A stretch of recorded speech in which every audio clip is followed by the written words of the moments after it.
Hi everyone, in this video, I'm going to explain how I solved Leetcode 58, length of last word. First, I changed the string into an array called words.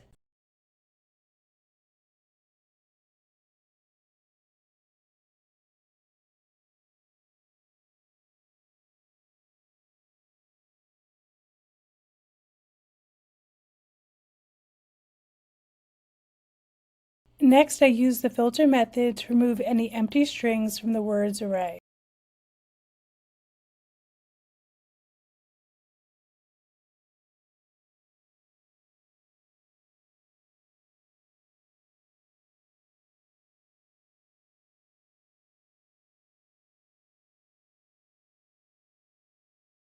Finally, I found the last word and returned its length.